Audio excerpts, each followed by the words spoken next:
இயேசு கிறிஸ்துவினுடைய இனிமையான நாமத்தினாலே அன்னையும் சமாதானத்தையும் வாழ்த்துக்களையும் ஸ்தோத்திரங்களையும் இவருடைய கிருபை கடந்த வாரம் முழுவதும் நம்மை அவர் பாதுகாத்து பராமரித்து இந்த மாலை வேளையிலே நம்மை புது உற்சாகத்தோடு நம்மை அவருடைய திரு சமூகம் கூட்டி சேர்த்த அவருடைய கிருபைகளுக்காக அவருடைய இரக்கத்திற்காக அவருக்கே நாம் மனத்தாழ்மையாய் மீண்டும் துதிக்கிற மகிமையை நாம் ஏறெடுத்த வண்ணமாக இந்த அடிப்படை வேதப்பாட வகுப்பிற்குள்ளாக நாம் கடந்து செல்லலாம். உங்களையெல்லாம் ஆண்டவராகிய இயேசு கிறிஸ்துவின் நாமத்தினாலே இந்த அடிப்படை வேதப்பாட வகுப்பு பேசிக் பைபிள் ஸ்டடி கிளாஸஸ்க்கு அன்போடு கூட நான் வரவேற்கிறேன். இதனுடைய கிருபையிலே கடந்த 2 வாரங்களாக நாம் இந்த வேதப்பாட வகுப்புகளை நம்ம தியானித்து கொண்டு வருகிறோம். ஸோ அதில் நம்ம பார்த்த 2 வாரங்களாக நம்ம பார்த்த பாடத்தினுடைய தலைப்பு என்னங்க? ஐயா ஒருத்தர் தான் சொல்றாரு. என்ன தலைப்பு பார்த்தீங்க? வெளியாக்கப்பட்ட ரகசியம். ஆதார வசனம் கொலோசியர் 1:25. ஆதி காலங்களுக்கும் தலைமுறைகளுக்கும் மறைவாய் இருந்து இப்பொழுது அவருடைய பரிசுத்தவான்களுக்கு வெளியாக்கப்பட்டிருக்கிற ரகசியமான தேவ வசனம். சரிங்களா? அப்ப வெளியாக்கப்பட்ட ரகசியமான தேவ வசனம் அப்படின்னு சொல்லிட்டு அதை நம்ம பார்க்கிறோம். அப்ப இங்க ஆதி காலங்களிலே மறைக்கப்பட்டிருக்கிறது, தலைமுறைகளாக மறைக்கப்பட்டிருக்கிற ரகசியம். ரைட்டா? இந்த ரகசியத்தை யார் மறைச்சு வச்சதுன்னு பார்த்தோம். 2 பேர் மறைத்து வைத்திருக்கிறாங்க. ஒண்ணு, தேவனே இதை மறைத்து வைத்திருக்கிறார். நீதிமொழி 25 வாசிப்போம். காரியத்தை மறைப்பது தேவனுக்கு மேன்மை. காரியங்களை மறைத்து வைத்திருக்கிறார் தேவன். உதாரணத்துக்கு ஒரே ஒரு விஷயம் சொன்னேன். ஆண்டவராகிய இயேசு கிறிஸ்து 12 வயசுலேருந்து 30 வயது வரைக்கும் என்ன செஞ்சார்னு பைபிள்ல சொல்லப்பட்டிருக்கா? இல்லை. நம்ம போய் கேள்வி கேட்க முடியாது. மற்றவங்க கேள்வி கேட்கலாம், உங்க ஆண்டவர் என்ன செஞ்சாரு? எங்க தேவன் அதை வெளிப்படுத்தலப்பா, உனக்கு போதும் அப்படின்னு சொல்லிட்டு அவர் அதை மறைச்சு வச்சிருக்கிறாரு. ஏற்ற காலம் வரும் பொழுது அந்த ரகசியங்களை எல்லாம் அவரு சொல்லுவார், வெளியாக்குவார். கரெக்டுங்களா? அப்ப இது போல பல காரியங்களை அவர் வெளிப்படுத்தாமல் வைத்திருக்கிறார், ரகசியங்களை மறைத்து வைத்திருக்கிறார். இன்னொரு காரியத்தை மறைத்து வைத்திருக்கிறார். யாரு? காரியத்தை மறைத்து வைத்திருக்கிறது அப்படிங்கிறது இப்பிரபஞ்சத்தின் லோகாதிபதி அவிசுவாசமான அவர்களுக்கு மனக்கண்களை பிரகாசமாக இருக்கும்படியாக என்ன குருடாக்கி இருக்கிறோம். அந்த காரியங்களை எல்லாம் மறைத்து குருடாக்கி இருக்கிறான் அப்படின்னு சொல்லிட்டு நம்ம பார்க்கணும். சரிங்களா? கொரிந்தியர்ல பவுல் எழுதும் போது சொல்றாரு, ஆமா, மனக்கண்களை குருடாக்கி இருக்கிறான். மனக்கண்கள் குருடாக்கப்பட்டது அப்படிங்கிறது என்னது? பெரிய விஷயங்கள் வெளியே தெரியாது.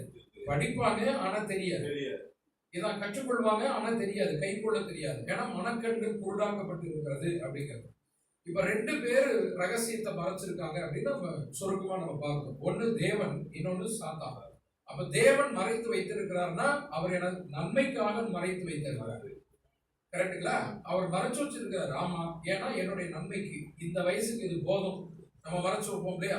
பிள்ளைகளுடைய காரியங்கள் இதெல்லாம் எந்தெந்த வயசுல என்னென்ன கற்றுக்கொள்ளணுமோ அந்தந்த வயதுல கற்றுக்கொள்ளணும். தேவன் மறைத்து வைத்திருக்கிறார் நன்மைக்கு ஏதுவாக. ஆனால் சாத்தான் மறைச்சு வச்சிருக்கிறார் அது தீமைக்காக. சரிங்களா? நீங்க கத்துக்கிட்டீங்கன்னா பிரச்சனை. ஆங்கிலேயர்கள் இந்தியாவை ஆட்சி செய்து கொண்டு இருக்கும் பொழுது ICS எக்ஸாம், இந்திய சிவில் சர்வீஸ் சொல்லிட்டு லா படிக்கக்கூடிய படிப்பு, அது இந்தியாவில் லா படிக்கக்கூடிய ஆட்கள் ஆர்வமாக இருக்கிறாங்கிறத தெரிஞ்சுக்கிட்டு எக்ஸாம் படிப்பை எல்லாம் எங்க கொண்டு போனாங்க? லண்டன்ல போய் வச்சுட்டாங்க. ஏன்னா இந்தியாவில் நீங்க படிப்பை வச்சுட்டீங்க, காலேஜ்ல யூனிவர்சிட்டியில வச்சுட்டாங்கன்னா எல்லாரும் போய் படிச்சிடும், ஈஸியா இருக்கும். அதனால லண்டன்ல தான் போய் நீ 4 வருஷம் 5 வருஷம் தங்கி படிக்கணும். அப்படிங்கும் போது படிக்க ஆர்வம் உள்ளவர்கள் மாத்திரமல்ல, பணம் உள்ளவர்கள் மட்டும்தான் அங்க போக முடியும். இப்போ 100 பேர் இங்க லா காலேஜ்ல போய் சேர வாய்ப்பு இருந்தோம். லண்டன் போறது ஒருத்தரோ 2 பேர் தான் போக முடியும். காந்தி மாதிரி, நேரு மாதிரி ஆட்கள் தான் வெளிநாட்டுல போய் படிச்சுட்டு வர முடியும். இல்லையா? வசதியானவங்க தான் போய் படிக்க முடியும். ஏன் அந்த சிஸ்டத்தை அங்க கொண்டு வந்தாங்க அப்படின்னா, எல்லாரும் லாயர் ஆயிட்டாங்கன்னா எதிர்கேள்வி கேட்பாங்க, சட்டம் தெரிஞ்சு போயிடும் இந்தியர்களுக்கு. அப்ப எதிர்கேள்வி கேட்பாங்கிறதுக்காக ICS எக்ஸாம் லண்டன்ல கொண்டு போய் வச்சான். நீ அங்கதான் போய் படிச்சு. காந்தி அதனால லண்டன் போனார். லா படிக்கிறது, சட்டம் படிப்பதற்காக அங்க போறாரு. அப்ப இது போல சாத்தானும் என்ன பண்றான், விஷயங்களை தெளிவாக்கினால் ஜனங்கள் விழித்துக் கொள்வார்கள், நமக்கு வேலை இல்லாம போயிடும், நம்மை வீழ்த்தி விடுவார்கள்ங்கிறதுக்காக மனக்கண்களை குருடாக்கின்றான். இப்ப சாத்தானால் கட்டப்பட்ட அந்த காரியங்கள், கண்கள் தான் நம்ம அவிழ்த்து விடணும். ஜெபத்துல போராடி நம்ம தேவனுடைய கிருபையை பெற்றுக்கொண்டு அவருடைய ஆவின் வல்லமையினால இந்த கட்டப்பட்டு இருக்கிற கண்கள் எல்லாம், குருடாக்கப்பட்ட கண்கள் எல்லாம் எப்பத்தா என்று சொல்லி திறக்கப்படணும். இது தேவ சித்தம். தேவன் மறைத்து வைத்திருக்காருன்னா அது நம்ம ஒன்றும் போராட முடியாது. தேவனே உங்க சித்தம் இருந்தா எனக்கு காட்டுங்க, அவ்வளவுதான். ஓகேங்களா? ஸோ இதை தான் நம்ம பார்த்துக்கிட்டு வரோம். இப்போ இப்படி பார்க்கும்போது வேதாகமத்தை படிக்கிற முறைகள் அப்படின்னு பார்க்கும்போது ஒரு 7 முறைகள் நம்ம பார்த்தோம். சரியா? ஒரு 7 மெத்தட்ஸ் பார்ப்போம். என்னன்னு சொல்லுங்க பார்ப்போம். ஒண்ணு,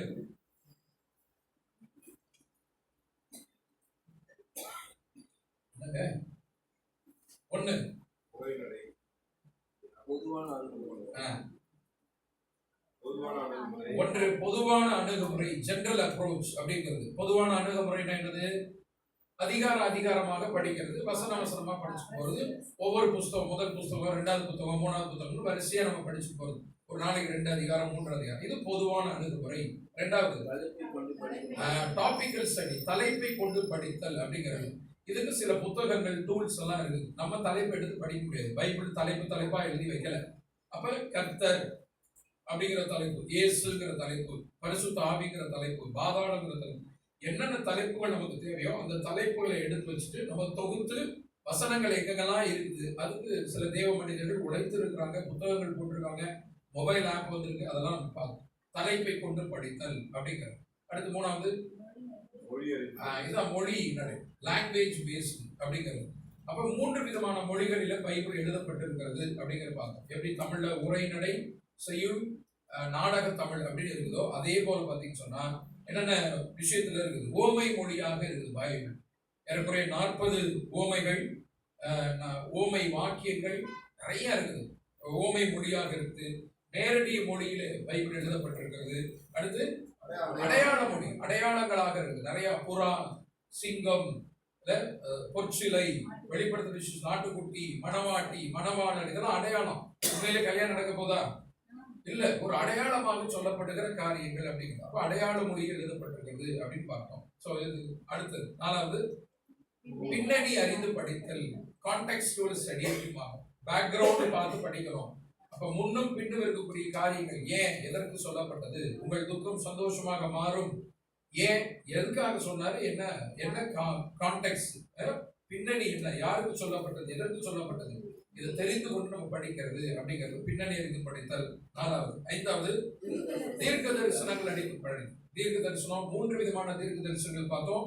நடந்து முடிந்த தீர்க்க தரிசனங்கள், நடந்து கொண்டிருக்கக்கூடிய தீர்க்க தரிசனங்கள், இனிமேல் நடக்க போகிற தீர்க்க தரிசனங்கள். அப்ப எந்த காலத்துக்கு உகந்தது என்பதை நாம் அறிந்து கொண்டு நம்ம அதை படிப்பது நல்லது. தீர்க்க தரிசனங்களை அறிந்து படித்தல் அப்படிங்கிறத பார்க்கணும். அடுத்ததாக 6வது நிழலும் பொருளும், டைப்ஸ் அண்ட் ஆன்டி டைப். பழைய ஏற்பாட்டில் எழுதப்பட்டவைகள் எல்லாம் ஏறக்குறைய எல்லாம் நமக்கு நிழலாக உள்ளது. சரிங்களா? நிழலாக உள்ளது. அதுக்கு ஒரு உதாரணம் சொன்னேன். ஒரு கட்டடம் கட்டுறாங்க, வீடு கட்டுறாங்க அப்படின்னா அதுக்கு ஒரு ப்ளூ பிரிண்ட், வரைபடம் வரைவான். அந்த வரைபடம் தான் நிழல். அந்த வரைபடத்தை பார்த்து எழுப்பப்படுகிற கட்டடம் தான் நிஜம். ரைட்டுங்களா? அப்ப நிழலும் பொருளும் பழைய ஏற்பாட்டில் ஈசாக்கு பலி செலுத்தப்படுகிற காரியங்கள் நிழலும் பொருளும். யாத்திராம் 12 பஸ்கா ஆட்டுக்குட்டி அடிக்கப்படுகிறது நிழலும் பொருளும், கர்த்தர் அடையாளம். இப்படி நிழலும் பொருளும் அப்படின்னு பார்ப்போம். 6வது. 7வதாக கடைசியாக வாக்கு தத்தங்களை புரிந்து கொண்டு படித்தல், ப்ராமிஸ் அப்படின்னு சொல்லுவாங்க. அப்ப வாக்கு தத்தங்கள் 3ல் ஒரு பங்கு வாக்கு தத்தங்கள் இருக்குது. யாருக்கு அந்த வாக்கு தத்துவம், எதற்கு அந்த வாக்கு தத்துவம், எந்த காலத்துக்கு பொருந்துகிறது, அதோடு கூட முக்கியமானது என்னன்னு அப்படின்னா, என்ன நிபந்தனை இருக்குதா, என்ன நிபந்தனை, என்ன கண்டிஷன், அந்த வாக்கு தத்தத்தோடு கூடிய நிபந்தனைன்னு ஒண்ணு இருக்குது. சரிங்களா? நான் உன்னை வாலாக்காமல் தலையாக்குவேன் என்பது வாக்கு தத்துவம். ஆனா அது முன்னாடி ஒரு நிபந்தனை இருக்குது. சொல்லப்படுகிற காரியங்கள் எல்லாம் கை கொண்டால் உன்னை வாலாக்காமல் தலையாக்குவேன். அப்ப அந்த நிபந்தனைகளை நாம செஞ்சு முடிச்சாதான் நமக்கு வாக்கு தத்துவங்கள் பலிக்குமே உரிய. வாக்கு தத்துவம் இல்லைன்னா பலிக்காது அப்படிங்கிறத 7 முறைகள் நம்ம பார்த்தோம். நிறைய இருக்குது மெத்தட்ஸ். நம்ம சுருக்கமாக பொதுவாக நம்ம தெரிந்து கொள்ள வேண்டிய முறைகள் அப்படின்னு 7 முறை. சரி, அதான் லாங்குவேஜ் பேஸ். அப்ப இத இத இதை அடிப்படையாக கொண்டு இன்னைக்கு இன்னும் 2 வாரம் நம்ம வந்து இந்த ஹவு டு ஸ்டடி பைபிளை எப்படி படிச்சா புரிஞ்சுக்கிறதுங்கிறது 7 முறைகள் பார்ப்போம். இந்த 7 முறைகள் இருக்கக்கூடிய சில முக்கியமான முறைகளை மட்டும் எடுத்துட்டு அது உதாரணங்களாக ஒவ்வொரு பாடமா நம்ம பார்க்க போறோம். சரியா? உதாரணமா பார்க்கணும். இன்னைக்கு முதல்ல நம்ம எடுத்துக்கிட்டது என்னன்னா நிழலும் பொருளும் ஒரு தலைப்பு பார்த்தோம்ங்களா? எத்தனாவது தலைப்பு? 6வது தலைப்பு, நிழலும் பொருளும் அப்படின்னு சொல்லிட்டு.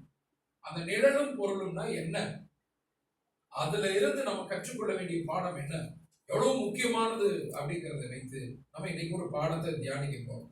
சரிங்களா? நிழலும் பொருளும், அதாவது நான் சொல்றது உங்களுக்கு புரியுதுங்களா? 7 விதமான மெத்தட்ஸ் பார்த்தோம்.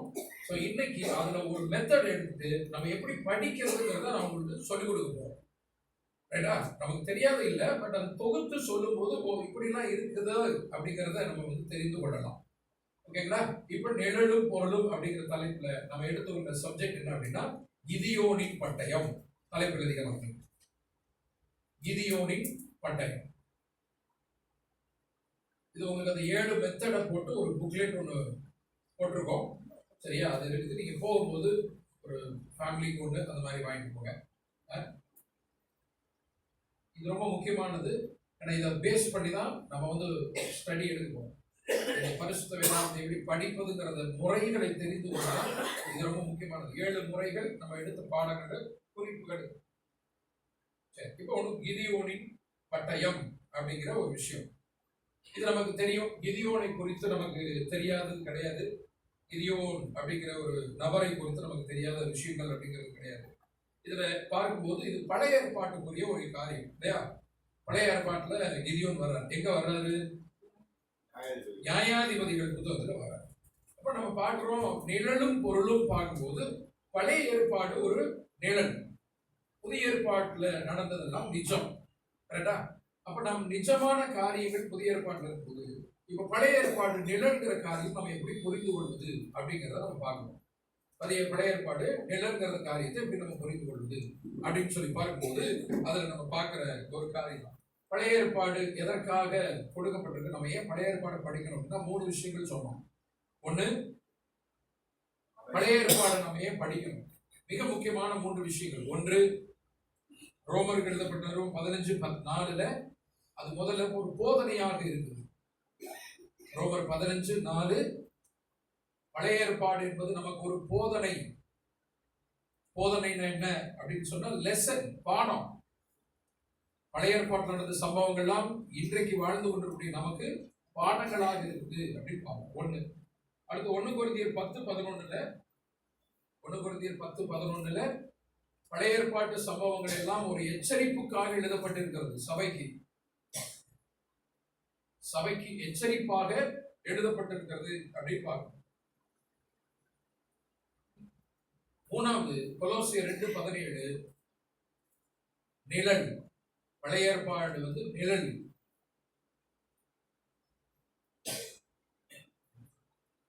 பழைய ஏற்பாடு நிழல் அப்படின்னு பார்க்கணும்.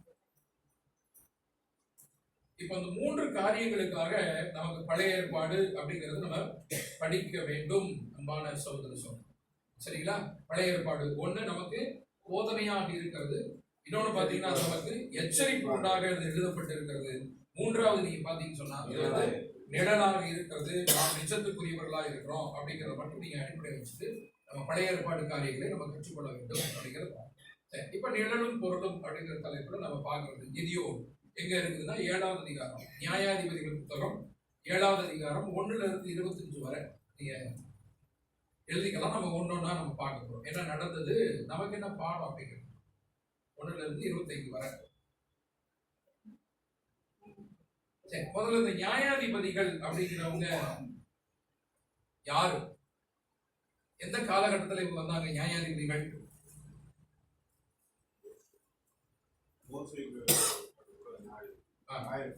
நியாயம் விசாரிக்கணும். நியாயாதிபதிகள்னா நியாயம் விசாரிக்கணும். ஆங்கிலத்தில் பார்த்தீங்கன்னா ஜட்ஜஸ் சொல்லுவோம். ஜட்ஜுன்னு தமிழ்ல சொல்ல வேண்டியதானே அப்படின்னு போட்டியா? நியாயாதிபதிகள்னா என்னமோ புதுசா இருக்கிற மாதிரி இருக்கும். ஜட்ஜு தான், அவங்க ஜட்ஜு தான். நியாயாதிபதிகள்னா ஜட்ஜோடைய வேலையை அவங்க செய்யறாங்க. இப்ப இஸ்ரேல் ஜனங்கள் எகிப்துல அடிமையா இருந்து கானானுக்கு புறப்பட்டு வர்றாங்க. தேவன் அழைத்து வருகிறார் மோசே மூலமாக.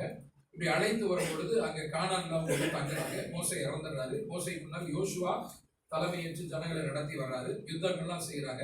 கானானை பிரித்து கொள்றாங்க. யோசுவாவும் மரித்து போகிறார். அதற்கு பின்னால் அவர்களை நடத்துவதற்கு ஆள் இல்லை. இஸ்ரேல் ஜனங்களை நடத்துறதுக்கு ஆள் இல்லை. அதுக்கடுத்து யார் வர்றா அப்படின்னா ராஜாக்கள் காலம் ஆரம்பிச்சு. சவுல் ராஜா, தாவீதுன்னு ஆரம்பிச்சாங்க. அப்ப சவுல் ராஜா வருவதற்கு முன்பாகவும் யோசுவா மரித்த பின்பாகவும் ஜனங்களை நடத்துறதுக்கு ஆள் வேணும். ஸோ அப்பதான் இவங்க என்ன பண்றாங்க, தேவன் என்ன பண்றாரு, இவர்களை இந்த நியாயாதிபதிகள் என்கிற ஒரு குரூப்பை அறிமுகப்படுத்துறாரு. ஏறக்குறைய 15 நியாயாதிபதிகள் வர்றாங்க. சரிங்களா? இப்ப இந்த நியாயாதிபதிகள் ஏன் அப்படிங்கிறது 2வது அதிகாரத்துல சொல்லப்பட்டிருக்கு. நியாயாதிபதிகள் புத்தகம் 2வது அதிகாரம் 10வது வசனம். அக்காலத்தில் இருந்த அந்த சந்ததியார் எல்லாரும் தங்கள் பிதாக்களுடனே சேர்க்கப்பட்ட பின்பு கர்த்தரையும் அவர் இஸ்ரவேலுக்காக செய்த கிரியையையும் அறியாத வேறொரு சந்ததி அவர்களுக்கு பின் எழும்பிற்று. 16. கர்த்தர் நியாயாதிபதிகளை எழும்ப பண்ணினார். அவர்கள் கொள்ளையிடுகிறவர்களின் கைக்கு அவர்களை நீங்களாக்கி ரட்சித்தார். அப்ப தேவனை அறியாத ஜனங்கள் வர ஆரம்பிக்கிறாங்க. கர்த்தர் நியாயாதிபதிகளை எழும்ப பண்ணுகிறார் அப்படின்னு. ஸோ அப்படி எழும்ப பண்ணும்போது தான் அவர்கள் ஏறக்குறைய 15 நியாயாதிபதிகள் வர்றாங்க. மொத்தம் ஏறக்குறைய 450 ஆண்டு காலங்கள் நியாயம் விசாரித்தார்கள். இஸ்ரேல் ஜனங்களை நியாயம் விசாரித்தது 450 ஆண்டு காலங்கள். இது எங்க இருக்கு அப்படின்னா பழைய ஏற்பாட்டிலே கிடையாது. அப்போஸ்தலர் நடவடிக்கைகள் 3வது அதிகாரத்துல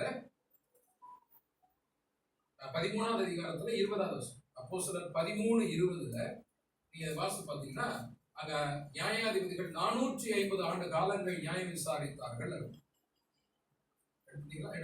ஏறக்குறைய 450 வருஷ காலமாய் சாமுவேல் தீர்க்கதரிசி வரைக்கும் அவர்களுக்கு நியாயாதிபதிகளை ஏற்படுத்தி வந்தார். ஏறக்குறைய 450 ஆண்டு காலங்கள் நியாயாதிபதிகள் இருந்தாங்க அப்படின்னு சொல்லிப்பாங்க.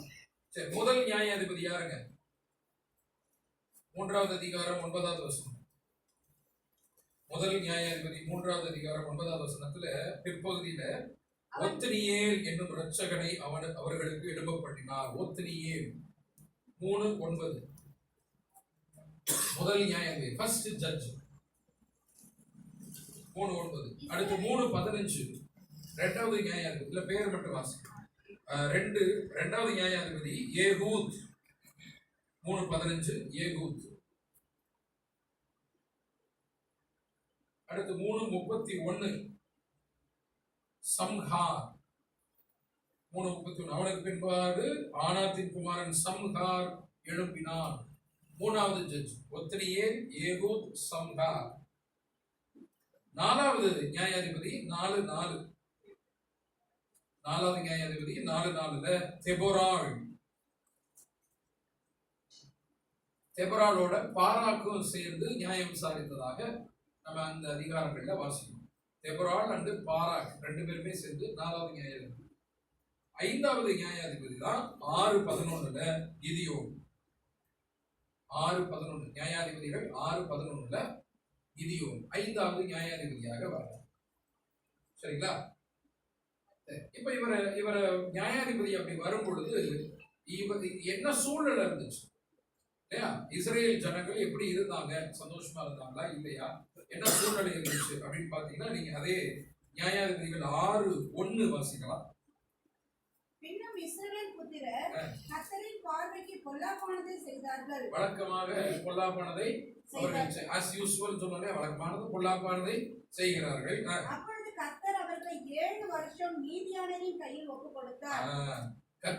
கர்த்தர் அவர்களை 7 வருஷம் மீதியானியருடைய கையிலே ஒப்புக் கொடுத்தார். ஏன் 7 வருஷம் அவங்க மீதியானியருடைய கையிலே ஒப்புக் கொடுக்கப்பட்டார்கள்? கர்த்தர் பாடம் நமக்கு ஒண்ணு, முதல் பாடம். யாராவது கையில நம்ம மாட்டிக்கிட்டு சிக்கி சீரழிகிறோம் அப்படின்னா நம்ம கத்துக்க வேண்டிய ஒரு பாடம் இதுதான். சரிங்களா? அப்ப கர்த்தர் அவர்களை 7 ஆண்டுகள் மீதியானியருடைய கையிலே ஒப்பு கொடுக்கிறார். சரியா? அப்பதான் உனக்கு புத்தி வரும் அப்படின்னு சொல்லிட்டு. ஏன்னா இவர்கள் கர்த்தருடைய பார்வைக்கு பொல்லாப்பானதை செய்கிறார்கள் அப்படிங்கிறத பார்க்கணும். சோ இதுதான் சூழ்நிலை. இப்ப 7 வருஷம் மீதியானுடைய கையில ஒப்பு கொடுக்கப்பட்டாச்சு. இப்ப இந்த மீதியானியர் யாருங்க? இந்த மீதியானியருடைய வம்சம் என்ன? எல்லா வம்சமும் ஆதாமியாவால இருந்து வரணும், கரெக்டா? நோவா வம்சம் அதெல்லாம் பாத்தீங்கன்னா ஆதாமியாவால இருந்து வரணும். இப்ப இந்த மீதியானியர் யாரு? ஆதியாகமம் 25ஆம் அதிகாரம் 2வது வசனம். அவள் அவனுக்கு சிம்ரானையும் யக்ஷானையும் மேதானையும் மீதியானையும் பிஸ்பாக்கையும் சூவாகையும் பெற்றாள். மீதியான் அப்படிங்கிற ஒரு மனுஷன், அவர்களுடைய சந்ததி தான் மீதியானியர். இவங்க யாரு அப்படின்னா கேத்துராள், ஆபிரகாமுடைய 3வது கன்குபை மனைவியாக சொல்லப்படுகிற கேத்துராளுடைய வம்சத்துல வந்து மீதியான். இதை விட இன்னும் ஞாபகம் வச்சுக்கிறதுக்கு ஒரு விஷயம் சொல்றேன். சிம்ரனுடைய சகோதரர், சரியா? சிம்ரன் வேற எங்கேயும் போயிடாதீங்க. சிம்ரனுடைய சகோதரர் மீதியான். இப்ப நல்லா படிச்சு ஞாபகம் வரும் உங்களுக்கு. ஆபிரகாமுடைய மகன் இந்த வம்சம். இப்ப இந்த மீதியான் அப்படின்னு சொல்லிட்டு பேர் இருக்குது இல்லையா பைபிள்ல? வாசித்தாங்கல்ல, மீதியான் சொல்ல சிம்ரன் பேர் பைபிள்ல இருக்கு. சிம்ரன் பேரே பைபிள்ல இருக்கு. அப்ப இவங்க வந்து பாத்தீங்கன்னா இந்த வம்சத்துல இப்படி வர்றாங்க. இவங்க எல்லாம் மீதியான் அப்படிங்கிறவங்க அவங்க குரூப் மீதியானியராக இருக்கிறாங்க. இப்ப இஸ்ரேலர்கள் யார் வம்சத்துல வர்றாங்க? ஆபிரகாமுடைய பிள்ளை ஈசாக்கு, யாக்கோபு வம்சத்துல இஸ்ரேலர்கள். இப்ப மீதியானியர் யாரு? ஆபிரகாமுடைய பிள்ளைங்க இல்லையா? இப்ப இஸ்ரேலர்கள் மீதியானர்கள் யாரு? பங்காளிய மாதிரிதான், பங்காளி சண்டை வரும். இப்ப பங்காளிய கையில இவர் ஒப்பு கொடுக்கிறார். கர்த்தர் என்ன பண்றாரு? இஸ்ரேல் ஜனங்களை அவங்கள்ட்ட ஒப்பு கொடுக்கிறார். ரைட்டா? இதுதான் இப்ப சூழ்நிலை. இப்ப பாருங்க அடுத்த வசனம், நியாயாதிபதிகள் 6:2. மீதியானின் கை இஸ்ரவேலின் மேல் பலத்து கொண்டபடியால் இஸ்ரவேல் புத்திரர் மீதியானியர் நிமித்தம் தங்களுக்கு மலையில் உள்ள கெபிகளையும் குகைகளையும் அரணான சதங்களையும் அடைக்கலங்களாக்கி கொண்டார். மீதியானியருடைய கை இஸ்ரேலின் மேல் பலத்து கொண்டபடியால், அவர்களை இஸ்ரேலரை காட்டிலும் மீதியானியர் பலத்து இருந்தபடியால் இவங்களுடைய எல்லா ஏரியாக்களையும் இவங்க பிடிச்சிட்டாங்க. அவ்வளவுதான், இதான் சொல்றேன். சரி, அது மட்டுமா? இப்ப அடுத்து என்னென்ன துன்பங்கள் பாருங்க. 3-6 வரை. அதே 6வது அதிகாரம் 3-6 எவ்வளவு கஷ்டப்படுத்துறாங்க பாருங்க இஸ்ரேல் ஜனங்களை. இஸ்ரவேல் விதை விதைத்திருக்கும் போது மீதியானியரும் அமலேக்கியரும் கிழக்கத்தி புத்திரரும் அவர்களுக்கு விரோதமாக எழும்பி வந்து அவர்களுக்கு எதிரே பாளையம் இறங்கி காசாவின் எல்லை மட்டும் நிலத்தின் விளைச்சலை கெடுத்து இஸ்ரவேலிலே ஆகாரத்தை ஆகிலும். நல்ல கவனிங்க, இனிமேதான் நல்ல முக்கியமான காரியம் உள்ள போறோம். இவங்க என்னென்ன துன்பங்கள் கொடுக்குறாங்கன்னு பாருங்க. இப்ப ஏது நிஜம் வரும்போது அது அப்படியே கரெக்டா பொருந்தி வரும். இப்ப மீதியானியர் தேவனுடைய பிள்ளைகள் இஸ்ரேலர்களுக்கு என்னென்ன துன்பம் கொடுக்குறாங்க?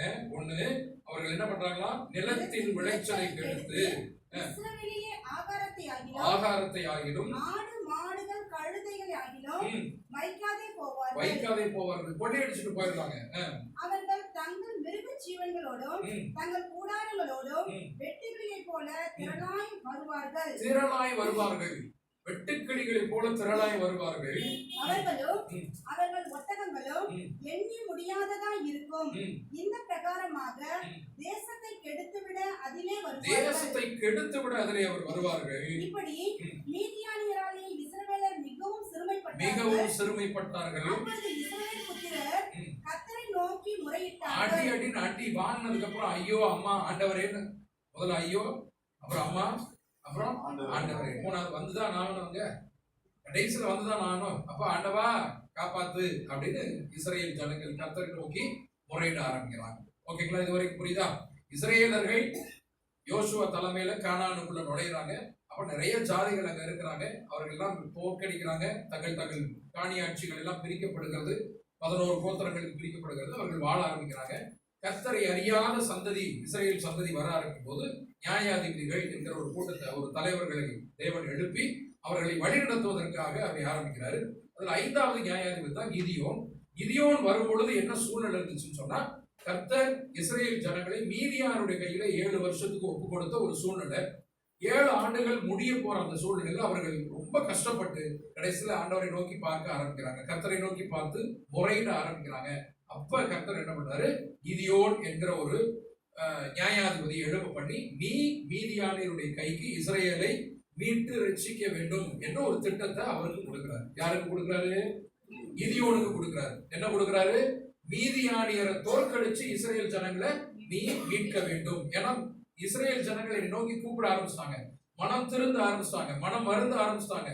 மனம் திருந்தி மனம் வருந்தி வந்தால் நான் அவர்களுடைய சத்தத்தை நான் கேட்டு அவர்களை நான் ஆசீர்வதிப்பேன். இதுதான் உலக நியதி. யார் மனம் திருந்தி மனம் வருந்தி வந்தாலும் அவர்களை நான் ஆசீர்வதிப்பேன், அவர்கள் பாவங்களை மன்னிப்பேன். அவர்கள் எனக்கு விரோதமாக செய்த எல்லா காரியங்களும் அவர்களுக்கு மன்னிக்கப்படும். நான் அவர்களை ஆசீர்வதிப்பேன். அவர்களை மீண்டும் நான் சட்டையின் மறைவுக்குள்ளாக வைத்து தூக்கி சுமக்க ஆரம்பிப்பேன் என்பது உலகத்துக்கு தெரியும், தேவனுடைய பிள்ளைகளுக்கு தெரியும். ஆகையால் நான் அவர்களுடைய சத்தத்தை கேட்டு கூக்குரலை கேட்டு இப்பொழுது அவர்களை விடுவிக்க நான் சித்தமாயிருக்கிறேன். கிதியோனை எழுப்பிவான்னு சொல்லிட்டு கிதியோனை எழுப்புறார். இதுதான் சூழ்நிலை. ஓகேங்களா? சூழ்நிலை புரியுதா? ரைட். இப்ப கிதியோனை எப்படி செலக்ட் பண்றாரு? 6வது அதிகாரம் 12.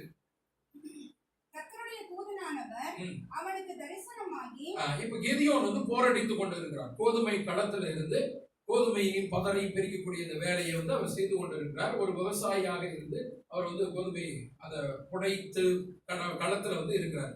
அப்ப கர்த்தருடைய தூதன் அவருக்கு தோன்றி தரிசனமாகி, பராக்கிரமசாலியே, கர்த்தர் உன்னோடு இருக்கிறார் என்றார். கர்த்தர் உன்னோடு இருக்கிறார் என்றார். 14. அப்பொழுது கர்த்தர் அவனை நோக்கி பார்த்து, உனக்கு இருக்கிற இந்த பலத்தோட போ. உனக்கு இருக்கிற இந்த பலத்தோட போ. கர்த்தர் உன்னோடு இருக்கிறான்னு சொன்ன, பராக்கிரமசாலின்னு சொன்னா அவருக்கு பயந்துருச்சு. என்னப்பா பெரிய வேலை வரப்போதே அப்படின்னு சொல்லிட்டு அவதான் சொல்றாரு, உனக்கு இருக்கிற இந்த பலத்தோட போ. சரியா? மோசையை போல நான் திக்குவாயி மந்த புத்தி, எவ்வளவு வாக்குவாதம் நடத்துறாரு பார்த்தீங்களா? அந்த அதிகாரம் 3/4 அதிகாரம் இவர் வந்து நொண்டிச்சாக்குன்னு சொல்லுவாங்கல்ல, அந்த மாதிரி சொல்லிட்டே இருப்பார். நீங்க மோசைக்கும் 3வது அதிகாரத்துல நீங்க பாத்தீங்கன்னா தெரியும் இல்லையா? என்னைய போய் அனுப்புறீங்க, எனக்கு தெரியாது, லாங்குவேஜ் தெரியாது, அது தெரியாது, மொழி தெரியாது, வாய் திக்கும் இல்ல, எனக்கு ஒண்ணுமே இல்லை, தகுதி இல்லை, நான் உன்னை தெரிந்தெடுத்து நீ போ அப்படிங்கிறேன், நீ தகுதி இல்லைன்னு சொல்லிட்டு உட்காந்துருக்கீங்க அப்படின்னு இல்ல. நான் உன்னை அனுப்புகிறவர் நானா இருக்கிறேன். உலகத்தை உண்டாக்கின கர்த்தர் நான் உன் கூட இருக்கிறேன்னு சொல்லும் போது நீ தகுதி இல்லை, நம்ம அந்த புத்தி திக்கு வாயெல்லாம் சொல்லிட்டு இருக்கலாமா அப்படின்னு அங்க மோசையிட்ட வந்து அனுப்புறாரு. அதே போலதான் இங்க கிதியோன் பயப்படுறாரு, நடுங்கிறாரு. ஏன்னா மீதியானியர் பெரிய கூட்டம். அந்த கூட்டத்தை எதிர்த்து நான் என்ன பண்ண முடியும்? எனக்கு கத்தி சுத்த தெரியுமா? ஒன்றும் தெரியாது. எனக்கு கதிர் தான் பொறுக்க தெரியும், கத்தி சுத்த தெரியாது. என்னைய போய் நீங்க அனுப்புறீங்களே அப்படின்னு சொல்லும் போதுதான் அவர் சொல்றாரு, பராக்கிரமசாலியே, நான் உன்னோடு கூட இருக்கிறேன். அவன் நான் உன்னோடு கூட இருக்கிறேன். 14. அப்பொழுது கர்த்தர் அவனை நோக்கி பார்த்து, உனக்கு இருக்கிற இந்த பலத்தோட போ. உனக்கு இருக்கிற இந்த பலத்தோட போ. நீ இஸ்ரவேலின் மீதியானியரின் கைக்கு நீங்களாக்கி ரட்சிப்பாய். உன்னை அனுப்புகிறவர் நான் அல்லவா? அனுப்புறது நானுப்பா.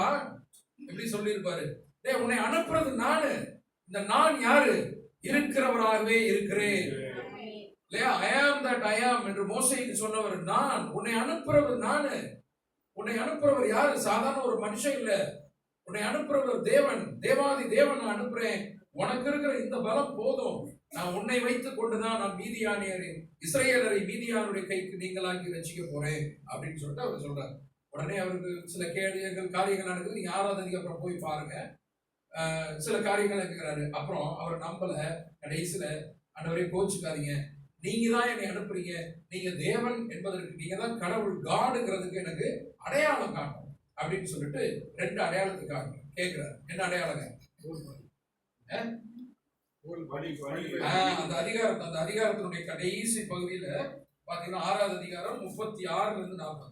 அப்பொழுது கிதியோன் தேவனை நோக்கி, தேவனே, சொன்னபடி என் கையினாலே இஸ்ரவேலை ரட்சிக்க வேண்டுமானால் இதோ நான் மயிருள்ள ஒரு தோலை களத்திலே போடுகிறேன். நல்ல கவனிங்க, ஒரு மயிருள்ள ஒரு தோலை இந்த போர்க்களத்துல, அந்த கதிர் அடிக்கிற அந்த களத்துல போடுறேன். இந்த கிரவுண்ட்ல ஒரு தோல் ஆடை நான் போடுறேன்.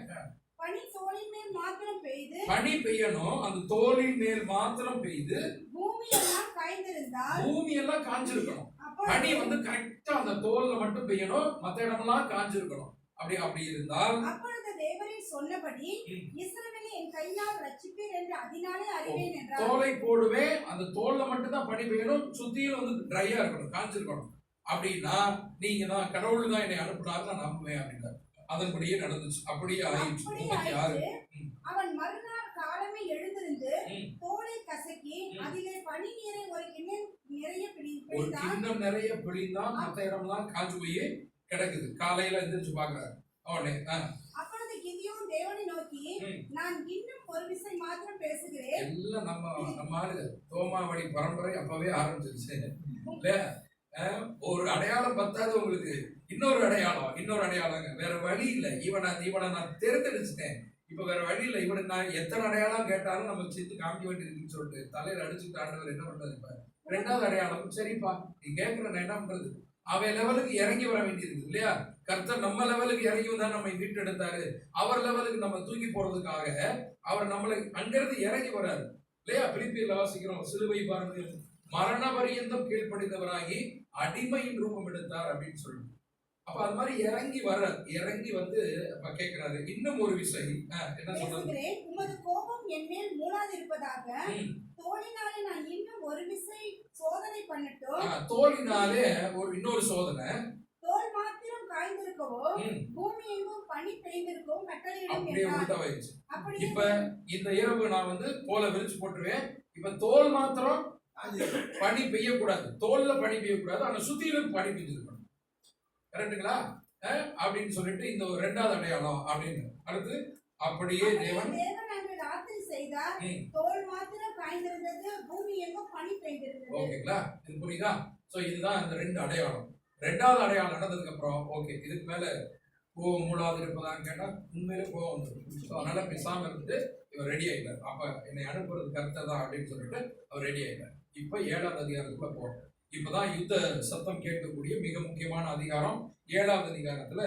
இப்ப கிதியோன் எப்படி இந்த செலக்ஷன் லிஸ்டுக்குள்ள வந்தாருங்கிறத நம்ம பார்த்தோம். தேவன் எப்படி கிதியோனை தெரிந்தெடுக்கிறாரு, பராக்கிரமசாலியாக அவர் இருக்கிறத பார்க்கிறாரு, உண்மையும் உத்தமனாக இருந்ததுனால கிதியோன் அவரை தெரிந்தெடுக்கிறாரு. அவர் சில அடையாளங்கள் கேட்கிறாரு, தப்பு இல்லை.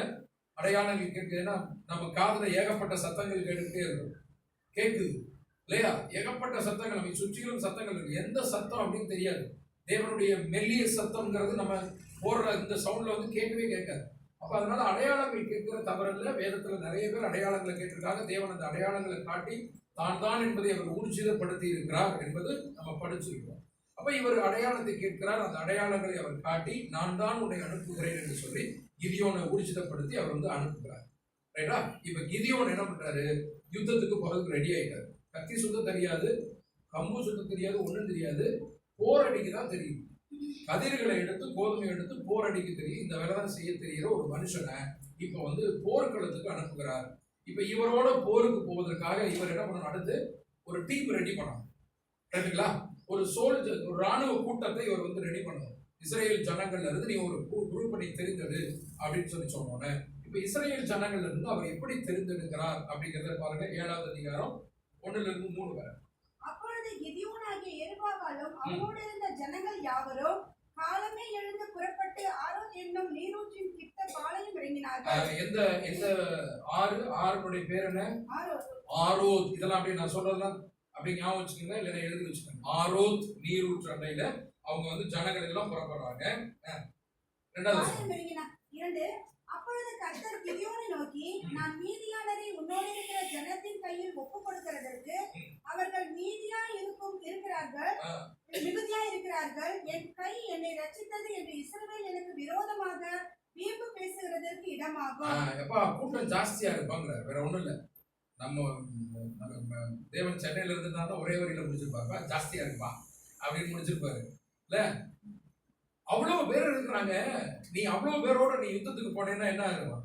நீ வந்து நான் தான் ஜெயிச்சேன், என் கூட்டம் எவ்வளவு கூட்டம் பத்தியா, நாங்க தான் ஜெயிச்சோம் அப்படின்னு சொல்லிட்டு நீ பெருமை பேசுவதற்கு ஏதுவாக இருக்கும். புரியுதுங்களா? கூட்டம் ஜாஸ்தியா இருக்குது, ரைட்டா? மிகுதியா இருக்கிறார்கள். என் கைதான் என்னை ரட்சித்தது என்று இஸ்ரவேல் எனக்கு விரோதமாக வீம்பு பேசுறது. இப்பதான் 7 வருஷம் அடி வாங்கிட்டு வந்தாங்க. சரியா? திரும்பவும் நான் இன்னொரு ஆட்கள் குரூப்பா ரெடி பண்ண முடியும். மீதியான ரெடி பண்ண மாதிரி இன்னொரு ஆட்களை ரெடி பண்ண. அதனால நீ என்ன பண்ணு, நீ ஆட்களை குறைக்கணும் அப்படின்னு சொல்லிட்டு சொல்ற. பாக்குறாரு, ஆமா கூட்டம் ஜாஸ்தியா இருக்கிற மாதிரி. எனக்கு இங்க இருந்து அவர் பாக்குறாரு, கூட்டம் ஜாஸ்தியா இருக்கிற மாதிரி தான் இருக்குது. எவ்வளவு பேர் இருந்தாங்கன்னு தெரியல. இப்ப பாருங்க, அடுத்து செலக்ஷன் 1 என்ன செலக்ஷன் பண்றாரு பாருங்க. அடுத்த வருஷம் அடுத்த வசனம். ஆகையால் அப்பொழுது ஆகையால் ம். பயமும் திகிலும் உள்ளவன் எவனோ ஆ. அவன் திரும்பி கிலியாத் மலைகளில் இருக்கிற விரைவாய் ஓடி போக ஒன்னு கடவுள். Selection number 1 எழுதிக்கங்க. ஆரோத் நீரூற்று அப்படிங்கறது ஒண்ணு சொன்னோம். அடுத்து ரெண்டாவது ஒரு விஷயம், ரெண்டாவது வசனத்துல சொன்னாரு, எனக்கு விரோதமாக வீம்பு பேசுவார்கள், எனக்கு விரோதமாக பெருமை கொள்வார்கள், பெருமை கொண்டு வாங்க அப்படிங்கிற ஒரு காரியத்தை ரெண்டாவது வசனத்துல சொல்றாரு.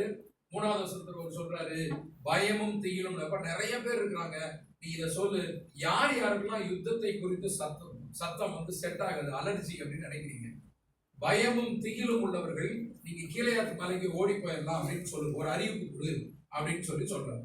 சரியா? செலக்ஷன் நம்பர் 1, பயமும் திகிலும் உள்ளவர்கள் ஓடி போலாம் அப்படின்னு சொன்ன உடனே எவ்வளவு பேர் ஓடி போறாங்களாம்? நீ ஜனங்களின் செவிகள் கேட்க பிரசித்தப்படுத்து என்றார். அப்பொழுது ஜனத்தின் 20,000 பேர் திரும்பி போய்விட்டார்கள், 10,000 பேர் மீதியாய் இருந்தார்கள். இப்ப மொத்தம் எவ்வளவு பேர் இருந்திருக்காங்க? 22,000 பேர் திரும்பி போயிட்டாங்க. 22,000னா 22,000 பேர் திரும்பி ஓடி போயிட்டாங்க. எதுக்கு? பயமும் திகிலும் உள்ளவங்க அப்படின்னா 22,000 பேர் ஓடி போயிட்டாங்க. அடுத்து எவ்வளவு பேர் மிச்சம் இருக்கிறது? யாரு? எவ்வளவு பேர்? 10,000னா 10,000 அப்படின்னா 16. 1000 10,000 சிறந்தவர்னா 1000 10,000. 10,000 அப்படின்னா 10,000. 16,000 இல்ல, 10,000. 10,000னா 10,000. 10,000. 10ங்கிறது 10, 10,000 அதான் 10,000ன்னு. எவ்வளவு கஷ்டமா இருக்கு. ஆமா, 10,000 10,000 பேர் மீதம் இருக்கிறாங்க. அப்ப 22,000 பேர் ஓடி போயிட்டாங்க. 10,000 பேர் இப்ப இருக்கிறாங்கன்னா மொத்தம் எவ்வளவு பேர் வந்திருக்கணும் யுத்தத்துக்கு? கிதியோன் கூட்டப்ப எத்தனை பேர் வந்திருக்கணும்? கணக்கு போட்டுருக்காங்க. 32,000 பேர் வந்திருக்கிறாங்க. அதுல முதல் செலக்ஷன்ல பயமும் திகிலும் உள்ளவங்க ஓடி போங்கன்னு 22,000 பேர் ஓடி போயிட்டாங்க. மீதம் 10,000 பேர் இருக்கிறாங்க செலக்ஷன். சரியா? 22,000 பேர் ஓடினோடனே கண்ணை கட்டி திரும்பி இப்படி பாக்குறாரு, பெரும் கூட்டம் ஓடுது. கிதியோன் என்ன இவ்வளவு பேர் போர்க்களத்துக்கு யுத்தத்துக்கு வந்திருந்தாலும் பரவாயில்ல, 10,000 பேர் ஓடிட்டு 22,000 பேர் வந்தாலும் பரவாயில்ல, 22,000 பேர் ஓடிட்டு 10,000 பேர் இருக்கிறாங்க. கிதியோனுடைய நிலைமை கொஞ்சம் யோசிச்சு பாருங்க. அந்த 3ல 2 பக்கம் ஓடி போயிடுச்சு. எதுக்கு வந்தாங்க தெரியல. சாப்பாடு போடுவாங்கன்னு வந்தாங்க, என்னன்னு தெரியல. எதுக்கு இவ்வளவு பேர் வந்தாங்க தெரியல. 22,000 பேர் ஓடி போயிட்டாங்க. கிதியோனு பார்த்தா என்னடா ஆண்டவர் இப்படி சொல்லிட்டாரு, பயமும் திகிலும் உள்ளவங்க அப்படின்னு ஓடி போயிட்டாரு. சரி, இப்ப 10,000 பேர் இப்ப சொல்லிட்டாரு. கிதியோன் போய் சொல்றாரு, ஆண்டவரே 10,000 பேர் இருக்காங்க, திருப்தி தானே அப்படின்னு அவர் திட்டிகிட்டே, சரி 10,000 பேரும் நாங்க போறேன், சந்தைக்கு போறேன் அப்படின்னு வெயிட் நெல்லு அப்படிங்கிறாரு. அடுத்து பாருங்க. கர்த்தர் கிதியோனை நோக்கி, ஜனங்கள் இன்னும் அதிகம், அவர்களை இத சொன்ன உடனே கிதியோனுக்கு எப்படி இருந்திருக்கும்? என்னது இன்னும் அதிகமா? 22,000 பேர் ஓடி போயிட்டாங்க, 10,000 பேர் தான் இருக்கிறாங்க, இன்னும் அதிகம் தெரியுங்க. அடுத்து ரெண்டாவது ஒண்ணு ஏதாவது ஒண்ணு சொன்னீங்கன்னா இதுல இன்னும் 3ல ஒரு பக்கம் ஓடி, 3ல 2 பக்கம் ஓடி போயிடும்.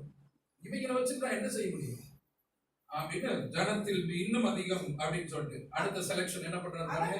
தண்ணீர் அண்டைக்கு இறங்கி போக பண்ணு. எந்த தண்ணி அங்க இருந்ததுன்னு பார்த்தோம். Very good. 1வது வசனத்துல ஆரோத் நீரூற்று, அந்த தண்ணீர் அண்டைக்கு கொண்டு போங்க அப்படின்னு சொல்றாரு. இறங்கி போக பண்ணு. சரி போதும். அங்க நான் உனக்கு ஒரு டெஸ்ட் வைக்கிறேன்னு சொல்றேன். இப்போ எல்லாரையும் கூட்டிட்டு போறேன். என்னடா போருக்கு போறவங்க முதல் டெஸ்ட் செலக்ஷனாவது பரவாயில்ல, பயம் உள்ளவங்க எல்லாம் ஓடி போகணும். ரைட். ஏன்னா யுத்தம், பயம், ரத்தத்தை பார்த்தாலே மயக்கம் போட்டு விழுந்தாலும் நீ வராது போப்பா அப்படின்னா ரைட். இப்போ தண்ணீர் அண்டைக்கு எதுக்கு போக சொல்றாரு? அங்க என்ன டெஸ்ட் வைக்க போறாரு? அங்க என்ன செலக்ஷன் அப்படின்னா அடுத்த வருஷம் போயிருக்கு. 5வது வருஷம். அப்படியே அவன் ஜனங்களை தண்ணீர் அண்டைக்கு இறங்கி போக பண்ணினான். அப்பொழுது கர்த்தர் கிதியோனை நோக்கி, தண்ணீரை ஒரு நாய் நக்கும் பிரகாரமாக அதை தன் நாவினாலே நக்குகிறவன் எவனோ அவனை தண்ணீரையும்.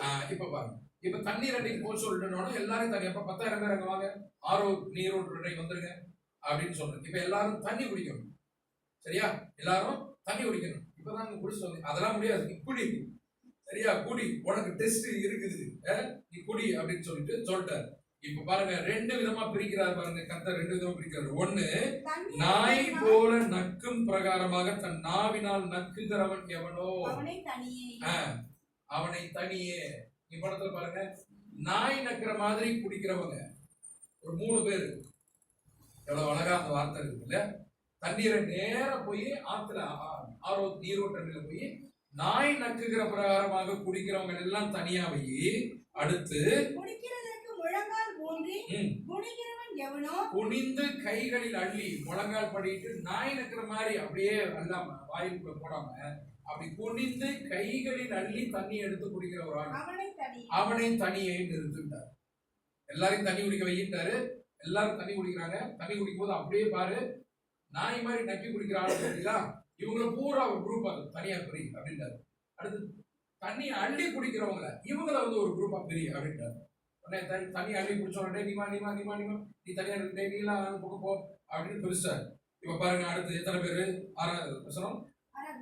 தங்கள் கையால் அள்ளி தங்கள் வாய்க்கு கொடுத்து நக்கி கொண்டவர்களின் லக்கம் 300 பேர். 300 பேர். இந்த அள்ளி குடிச்சவங்க 300 பேர்.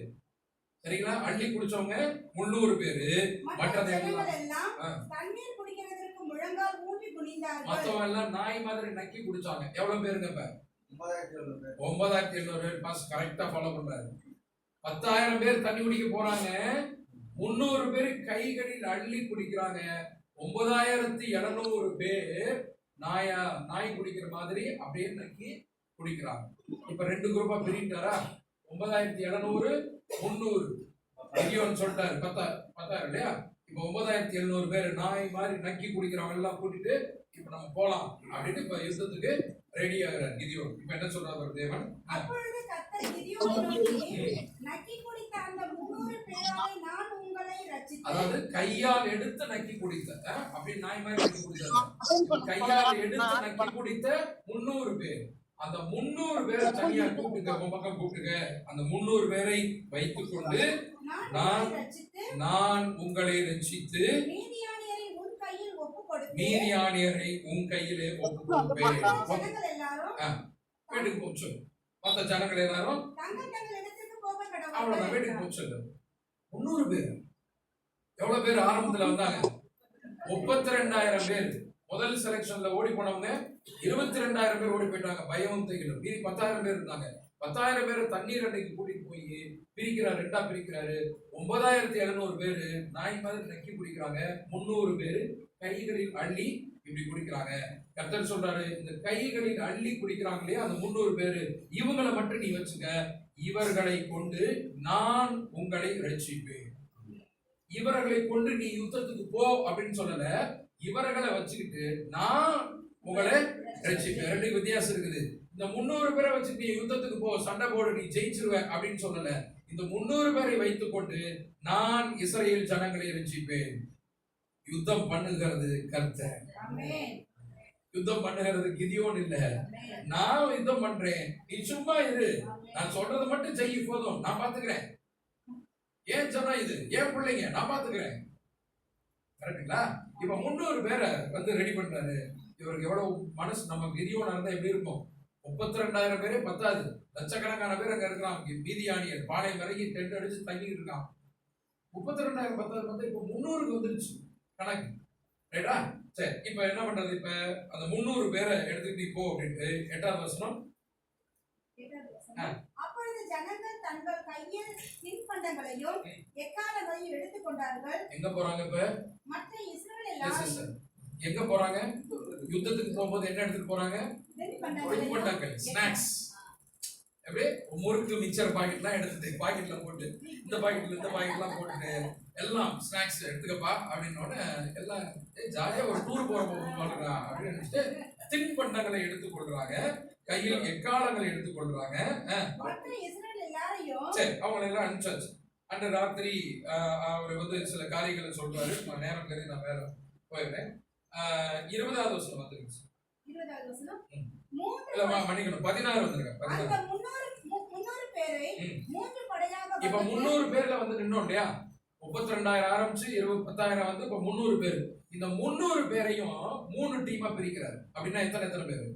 100 பேரா பிரிக்கிறார். 100 பேரா பிரிக்கிறார். 300 பேரையும் 3 படையாக வகுத்து அவர்கள் ஒவ்வொருவன் கையில் ஒரு எக்காலத்தையோ வெறும் பானையையோ அந்த பானைக்குள் வைக்கும் தீவட்டையும் கொடுத்து. நல்லா கவனிங்க. ஒரு எக்காலம் ட்ரம்பட் ஒரு எக்காலம் கொடுக்கிறாரு. 100 பேருக்கு 300 பேருக்கு. அடுத்து வெறும் பானையும் ஒரு பானை, மண் பானையை கொடுக்கிறாரு. அந்த அடுத்து பானைக்குள் வைக்கும் தீவட்டியையும் ஒரு லப்பீத் என்று சொல்லப்படுகிற ஒரு டார்ச் லைட். அந்த காலத்துல இந்த விளக்கு எரிகிற நெருப்பு அது. அப்ப டார்ச் லைட்டு, மண்பானை, எக்காலம், இந்த மூணையும் அந்த 300 பேர்கிட்ட கொடுக்குறாரு.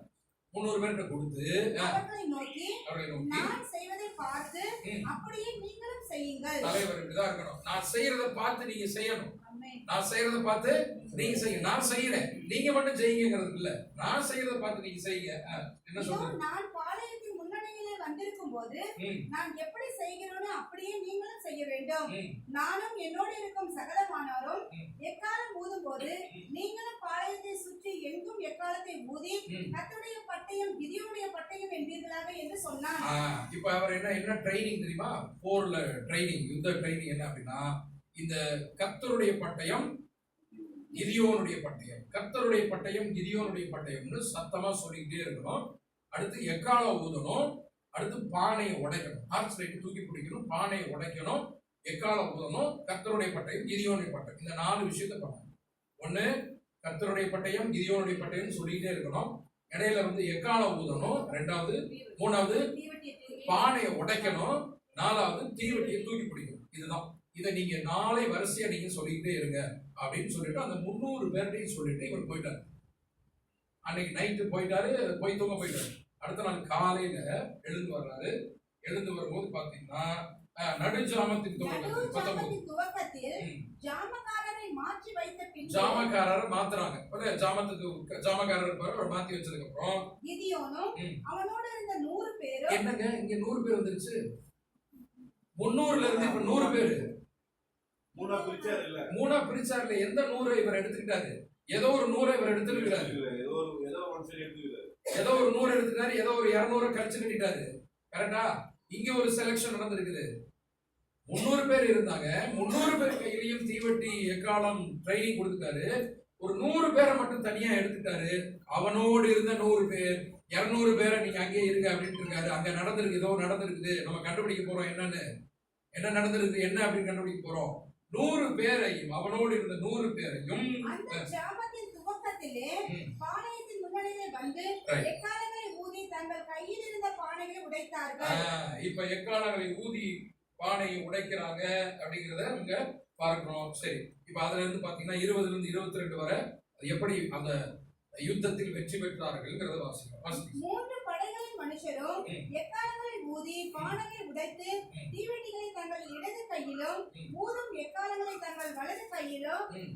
பிடித்துக் கொண்டு ம். கர்த்தருடைய பட்டயம் கிதியோனுடைய தீவெட்டியை இடது பட்டயம் கையிலே, ஊதும் எக்காலங்களை வலது கையிலே பிடித்துக் கொண்டு கர்த்தருடைய கர்த்தருடைய பட்டயம். பட்டயம் கிதியோனுடைய பட்டயம் என்று சத்தமிட்டு ம். பாளையத்தை சுற்றி அவரவர் தங்கள் நிலையில் நின்றார்கள். மீதியானியுடைய பாளையம், மீதியானியர் அந்த உள்ள நடுவுல அவங்க இருக்கிறாங்க பாருங்க. இவங்க எல்லாம் மீதியானியர் இல்லையா? இதெல்லாம் மீதியானியர். இந்த பாளையத்தை சுற்றில பாருங்க, மேல அந்த அங்க வரைக்கும் வரும். கரெக்டா? அங்க வரைக்கும் இப்படி வரும். இதெல்லாம் மீதியானியர் நடுவுல இருக்கிறாங்க. இந்த நடுவை சுத்திட்டு இப்படியே இந்த 300 பேரும், கிதியோனும் அவனோடு இருந்த 100 பேர் இங்க நிக்கிறாங்க. மத்த 100 பேர் அந்த பக்கம், அந்த மத்த 100 பேர் அங்கிட்ட இருப்பாங்க. இப்ப இவங்க எல்லாம் சுத்தி கிதியோனுடைய பட்டை, கர்த்தருடைய பட்டையும் கிதியோனுடைய பட்டையும் சொல்லி எக்காலத்தை திடீர்னு ஊதி பானையை உடைச்சு டார்ச் லைட்டை தூக்கி பிடிக்கிறாங்க. என்ன நடக்குது பாருங்க. 21. பாளையத்தை சுற்றிலும் ம். அவரவர் தங்கள் நிலையில் நின்றார்கள். சரி, அப்பொழுது 22 வசனம். 300 பேரும் எக்காலங்களை ஊதுகையில் ம். கர்த்தர் பாளையம் எங்கும் ஒருவர் பட்டயத்தை ஒருவருக்கு விரோதமாய் ஓங்க பண்ணினார். யோக பண்ணினார். நீங்க அதுக்கப்புறம் 25 வரைக்கும் நீங்க வாசி பாத்தீங்கன்னா ஒருத்தர் வெட்டிக்கிட்டு என்ன நடக்குதுன்னு தெரியாம மீதியானியர் அவங்களே வெட்டிக்கிட்டு அவங்களே செத்து போவாங்க. யுத்தம் முடிஞ்சிருச்சு. இஸ்ரேலர்கள் வெற்றி பெற்றார்கள். எப்படி வெற்றி பெற்றாங்க? பானையை உடைச்சாங்க, எக்காலத்தை ஊதுனாங்க, தீவட்டியை தூக்கி பிடிச்சாங்க. கர்த்தருடைய பட்டயம், கிதியோனுடைய பட்டயம் அப்படின்னு சொல்லிட்டு இவங்க சொன்னாங்க. இப்ப இதுதான் இவங்களுடைய ஆயுதம். என்ன ஆயுதம்? 7:16 சொல்லப்பட்டிருக்கு இல்லையா? 16 சொல்லப்பட்டிருக்க ஆயுதம் அவங்க வச்சிருக்க ஆயுதங்கள் அதுதான். எக்காலம், பானை, தீவட்டி. எக்காலம், பானை, தீவட்டி. இதை எடுத்துக்கொண்டு போருக்கு போய் யுத்தத்திலே வெற்றி பெற்றவர்கள். பானையை எடுத்துக்கொண்டு போருக்கு போய் வெற்றி பெற்ற ஒரே ஆளு உலகத்துல கிதியோன் தான். மகானை மண்பானை எடுத்துட்டு போய் யுத்தத்துல வெற்றி பெற்ற ஒரே ஆளு நம்ம. சரியா? ரைட். இப்ப இதுதான் நிழலான காரியம் அப்படின்னு நம்ம பார்க்கணும். இதுதான் நடந்தது. இது நீங்க நான் வேகமா ஓரளவு புரியுதா என்ன நடந்தது? ஓகே. நீங்க இன்னும் 6, 7 நீங்க மொத்தமா மெதுவா நீங்க வாசித்து பார்த்தீங்கன்னா இன்னும் தெளிவா காரியம் புரியும். நம்ம பாடம் டைம்ங்கிறனால வேகமா போக வேண்டியது முக்கியமான மட்டும் நான் சொல்லியிருக்கேன். சரி, இப்ப இதுதான் நடந்தது. இது ஏறக்குறைய 3000 ஆண்டுகளுக்கு முன்னால் நடந்த ஒரு நிகழ்ச்சி. கரெக்டா? இயேசு கிறிஸ்து காலத்துக்கு முன்னாடி 1500 ஒரு 3500 வருஷத்துக்கு முன்னாடி நடந்ததை நம்ம ஏன் படிக்கணும்? கர்த்தர் எழுதி கொடுத்தாருங்கிறதுக்காக நம்ம படிக்கணுமா? படிச்சு என்ன கேட்டா பிரயோஜனம். நம்ம அதை பார்த்தோம். 3 விஷயம் இருக்குது பழைய ஏற்பாடு படிக்குது. ஒண்ணு போதனை, இன்னொன்னு எச்சரிப்பு, 3வது பொருள். அது நிழலா இருக்குது. இங்க பொருள், அது வரைபடம். இப்ப நம்ம கட்டடம் கட்டுறோம். ரைட்டா? இப்ப இந்த 3 காரியங்கள் இந்த பாடத்துல இருக்குதாங்கிறத நம்ம பார்க்கணும். ஏன்னா நிழலும் பொருளும் அப்படிங்கிற ஒரு தலைப்பை நம்ம பார்த்தோம். அந்த தலைப்பை எடுத்துக்கொண்டு நமக்கு எவ்வளவு பிரயோஜனமா இருக்குது. இந்த முறையில நம்ம படிச்சோம்னா, இது மாதிரி பழைய ஏற்பாட்டில் சொல்லப்பட்ட பாடங்கள் எல்லாம் படிச்சோம்னா எவ்வளவு பிரயோஜனமா இருக்குங்கிறத நம்ம கற்றுக்கொள்ளணும். ரைட்டா? இப்ப இந்த பாடத்தினுடைய 2வது பகுதிக்குள்ள போறோம். முதல் பகுதி என்ன நடந்தது, நிழலை பார்த்தோம். இப்ப 2வது பகுதி நமக்கு என்ன பிரயோஜனம், என்ன பொருள், என்ன அர்த்தம், ஆவிக்குரிய அர்த்தம். சரியா? நமக்கான பாடம் என்ன அப்படின்னு நம்ம அதை பார்க்கணும். முதல்ல வரிசை எழுதிக்கிற வேகமா. 1, கிதியோன் யாருக்கு அடையாளம்? கிதியோன் யாருக்கு அடையாளம்? கர்த்தராகிய இயேசு கிறிஸ்துவுக்கு அடையாளம். வாசிக்கலாம். 2 தீமோத்தேயு 2:3 மேல மேல. நீயும் இயேசு கிறிஸ்துவுக்கு நல்ல போர் சேவகனாக இயேசு கிறிஸ்துவுக்கு போர் சேவகனாக அப்படின்னா இயேசு கிறிஸ்துவுக்கு நாம் போர் சேவகனா இயேசு கிறிஸ்து யாரு? தளபதி, கேப்டன். அவர்தான் கேப்டன் இல்லையா? அப்ப கிதியோனுடைய தலைமையில தான் அன்றைக்கு யுத்தத்துக்கு போறாங்க இஸ்ரேல் ஜனங்கள். கிதியோன் ஒரு தலைவராக இருந்து கேப்டனாக இருந்து ஜனங்களை வழி நடத்துகிறார். அதே போல இந்த உலகத்தில் நடக்கிற ஒரு யுத்தம், ஒரு போராட்ட காலத்துல நமக்கு தலைவராக இருக்கிறவர், இருக்க வேண்டியவர் யாருன்னா கர்த்தராகிய இயேசு கிறிஸ்து. ஒரே தலைவர், அவர் மட்டும்தான். சரிங்களா? ஒரே தலைவர் அவர் மட்டும்தான். நம்முடைய ஆண்டவர் மட்டும்தான் ஒரே தலைவர். மற்றவங்க எல்லாம் பார்த்தீங்கன்னு சொன்னா அவங்களுடைய சேனாதிபதி. சரியா? ஒயிட் அண்ட் ஒயிட் போட்டுதான் சரி, கலர் சட்டை போட்டுதான் சரி, எல்லாருமே அவருடைய படை தளபதிக்கு கீழே இருக்கக்கூடிய போர் வீரர்கள். கரெக்டா? அவர் ஒருத்தர் தான் தலைவர். கர்த்தராகிய இயேசு கிறிஸ்து மாத்திரம் தான் நமக்கு தலைவராக இருக்கும். அப்ப கிதியோன் யாருக்கு அடையாளம் அப்படின்னு பார்த்தோம்னா ஆண்டவராகிய இயேசு கிறிஸ்துவுக்கு அடையாளம் அப்படின்னு பார்க்கிறோம். எபேசியர் 6வது அதிகாரம் 12வது வசனம். எபேசியர் 6:12.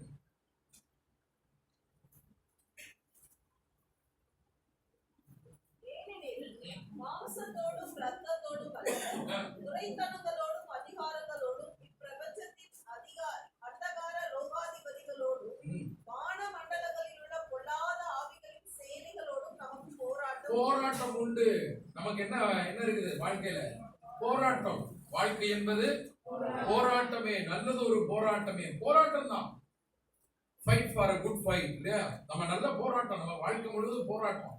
மாம்சத்தோடு ரத்தத்தோடு இல்ல. மாம்சங்கிறது என்னது? மாம்சங்கிறது நம்ம சரீரம். நானே எனக்கு விரோதியா இருப்பேன் சில நேரம். கரெக்டா? நானே எனக்கு விரோதியா இருப்பேன். 5 மணிக்கு பைபிள் ஸ்டடி அப்படின்னு தெரியும், புத்தி சொல்லும். கொஞ்ச நேரம் தூங்கி போகுமே அப்படின்னு அதையும் சொல்றது யாரு? நான் தான். என்னங்க மாம்சம். மாம்சம் சொல்லும். அடுத்து மாம்சம் யாரு? என்னோட கூட இருக்கிறவங்க. எனக்கு சாயந்தரம் முக்கியமான மீட்டிங் இருக்கு, கல்யாணம் இருக்கு, காது குத்து இருக்குது, நீங்க பைபிள் செய்ய போறீங்க அப்படின்னு கூட இருக்க எனக்கு சரிசமமா கொடுக்கப்பட்ட இன்னொரு மாம்சம் சொல்லும்.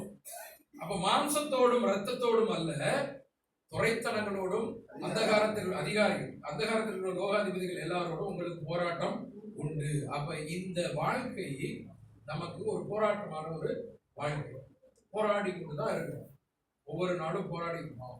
ஆவிக்குரிய விதத்திலும் நமக்கு போராட்டம் அதிகம் உண்டு. அன்பானவர்களே, ஆவிக்குரிய பிள்ளைகளுக்கு ஆவிக்குரிய போராட்டம் அதிகமா இருக்கும். பூமிக்குரியவர்களுக்கு பூமிக்குரிய போராட்டம் அதிகமா இருக்கும். லேண்டு அந்த பிரச்சனை, அந்த பிரச்சனை, வாய்க்கா பிரச்சனை, வரப்பு பிரச்சனை, அது இதுன்னு சொல்லிட்டு பூமிக்குரிய காரியங்கள் அதிகமா நம்ம கான்சென்ட்ரேட் பண்ணோம்னா நமக்கு அந்த பிரச்சனை தான் இருக்கும். ஆவிக்குரிய பிள்ளைகளுக்கு ஆவிக்குரிய போராட்டம் இருக்கு. நமக்கு தலைமையேற்று நடத்துகிறவர் கர்த்தராகிய இயேசு கிறிஸ்து. நிறைய அந்த போராட்டத்துக்கு அவர் ஒன்றும் சொல்லலை, நீ என் கூட மட்டும் இரு, நான் பார்த்துக்கிறேன். ட்ரைனிங் கொடுக்கறது, ஐடியா கொடுக்கறது, ஆலோசனை கொடுக்கறது எல்லாம் அவர் தான். அவர் நாமம் ஆலோசனை கர்த்தர், அவர் தான் ஆலோசனை கொடுக்கிறது.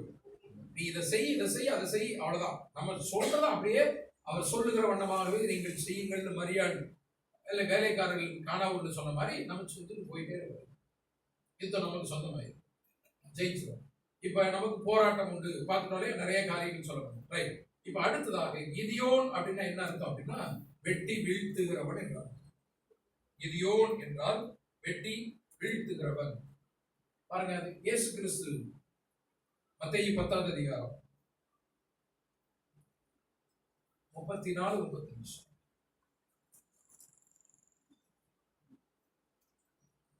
பூமியின் மேல் சமாதானத்தை அனுப்ப வந்தேன் என்று எண்ணாதிருங்கள். சமாதானத்தை அல்ல. பூமியின் மேல சமாதானத்தை கொண்டு வர நினைச்சீங்களா? சமாதான தேவன், சமாதான கர்த்தர்னு சொல்றான்.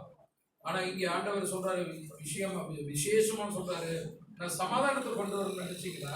நான் சமாதானத்தை அல்ல, வெட்டி வீழ்த்துறதுக்கு தான் நான் வந்திருக்கேங்கிறார். பட்டயத்தை தான் கொண்டு வந்திருக்கிறேங்கிறார். கரெக்டா? சமாதான கர்த்தர்னு சொல்றவர் தான் அவர் தான். அவர் பேரு யெகோவா ஷாலோம் சொல்றோம், தேவனுடைய பெயர். சமாதான கர்த்தர்னு ஏசாயால நம்ம வாசிக்கிறோம் இல்லையா? சமாதானம், பூமியிலே சமாதானம் உண்டாவதாக என்று சொல்லி ஆண்டவருடைய பிறப்பிலே தூதர்கள் பாடுறாங்க. சமாதானம் பண்ணுகிறவர் தான் அவர். சமாதானம் பண்ணுகிறவர்கள் பாக்கியவான்கள் சொல்றவர் தான். சமாதானத்துக்கு முக்கியத்துவம் கொடுத்தவர் தான். ஆனால் ஒரு இடத்துல ஆண்டவர் சொல்றாரு, நான் சமாதானத்தை அல்ல பட்டயத்தை கொண்டு வந்திருக்கிறேன், பிரிவினை உண்டாக்கவே வந்திருக்கிறேன் லூக்காவில் சொல்றாரு. சேர்த்து வைக்கிறதுக்காக, நான் பிரிச்சு வைக்கிறதுக்காக வந்துருங்க. எந்த இடத்துல அப்படி சொல்லும்போது அவர் சொல்றாரு,